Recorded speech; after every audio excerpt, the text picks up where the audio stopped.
वाराणसी, जहां गंगा का स्नान धरतीश्वर भगवान शिव की नगरी है, उसकी कथा भगवान के भोले रूप के क्रोध की दिलचस्प कहानी से भरी हुई है। शिव, जिन्हें भोलेनाथ कहा जाता है, उनका क्रोध भी अपने अद्वितीय रूप में विकसित होता है।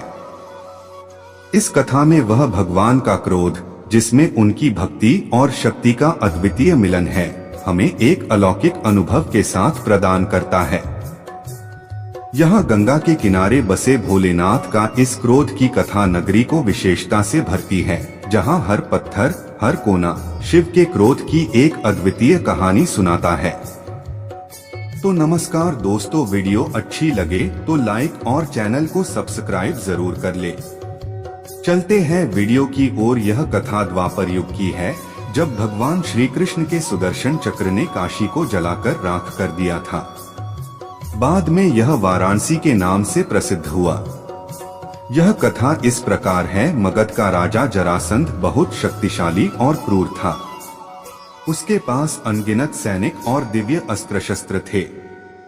यही कारण था कि आसपास के सभी राजा उसके प्रति मित्रता का भाव रखते थे। जरासंध की अस्ति और प्रस्ति नामक दो पुत्रियां थीं। उनका विवाह मथुरा के राजा कंस के साथ हुआ था। कंस अत्यंत पापी और दुष्ट राजा था। प्रजा को उसके अत्याचारों से बचाने के लिए भगवान श्री कृष्ण ने उसका वध कर दिया। दामाद की मृत्यु की खबर सुनकर जरासंध क्रोधित हो उठा। प्रतिशोध की ज्वाला में जलते जरासंध ने कई बार मथुरा पर आक्रमण किया, किंतु हर बार श्री कृष्ण उसे पराजित कर जीवित छोड़ देते थे। एक बार उसने कलिंगराज पौंड्रक और काशीराज के साथ मिलकर मथुरा पर आक्रमण किया, लेकिन भगवान श्री कृष्ण ने उन्हें भी पराजित कर दिया।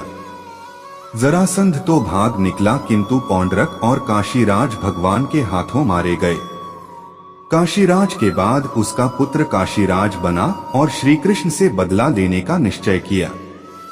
वह श्री कृष्ण की शक्ति जानता था, इसलिए उसने कठिन तपस्या कर भगवान शिव को प्रसन्न किया और उन्हें समाप्त करने का वर मांगा।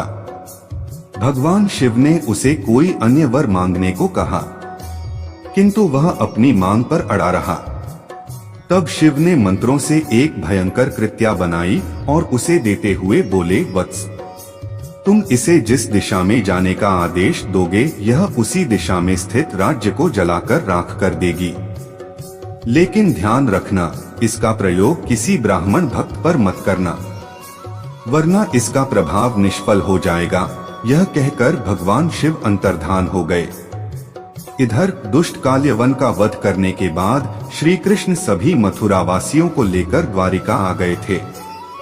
काशीराज ने श्री कृष्ण का वध करने के लिए कृत्या को द्वारिका की ओर भेजा। काशीराज को यह ज्ञान नहीं था कि भगवान श्री कृष्ण ब्राह्मण भक्त हैं, इसलिए द्वारिका पहुंचकर भी कृत्या उनका कुछ अहित न कर पाई। उल्टे श्री कृष्ण ने अपना सुदर्शन चक्र उसकी ओर चला दिया। सुदर्शन भयंकर अग्नि उगलते हुए कृत्या की ओर झपटा।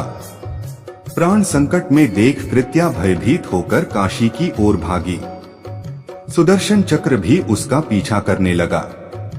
काशी पहुंचकर सुदर्शन ने कृत्या को भस्म कर दिया, किंतु फिर भी उसका क्रोध शांत नहीं हुआ और उसने काशी को भस्म कर दिया। कालांतर में वारा और असी नामक दो नदियों के मध्य यह नगर पुनः बसा। वारा और असी नदियों के मध्य बसे होने के कारण इस नगर का नाम वाराणसी पड़ गया। इस प्रकार काशी का वाराणसी के रूप में पुनर्जन्म हुआ। तो दोस्तों, यह कहानी खत्म हुई। तो मित्रों, चलते हैं एक और दूसरी कहानी की ओर। ये ऐसी कहानी है जिसे सुनकर आप भी चौंक जाएंगे। ये कहानी लास्ट तक देखना, आपको बहुत पसंद आएगा। चलते हैं वीडियो की ओर। यह कहानी भगवान शिव और भृगु ऋषि की है, जो महर्षि भृगु ब्रह्मा जी के मानस पुत्र थे। उनकी पत्नी का नाम ख्याति था, जो दक्ष की पुत्री थी।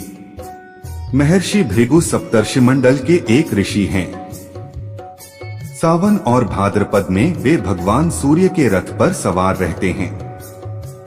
एक बार की बात है, सरस्वती नदी के तट पर ऋषिमुनि एकत्रित होकर इस विषय पर चर्चा कर रहे थे कि ब्रह्मा जी, शिव जी और श्री विष्णु में सबसे बड़े और श्रेष्ठ कौन है। इसका कोई निष्कर्ष न निकलता देख उन्होंने त्रिदेवों की परीक्षा लेने का निश्चय किया और ब्रह्मा जी के मानस पुत्र महर्षि भृगु को इस कार्य के लिए नियुक्त किया। महर्षि भृगु सर्वप्रथम ब्रह्मा जी के पास गए। उन्होंने न तो प्रणाम किया और न ही उनकी स्तुति की। यह देख ब्रह्मा जी क्रोधित हो गए। क्रोध की अधिकता से उनका मुख लाल हो गया, आंखों में अंगारे दहकने लगे।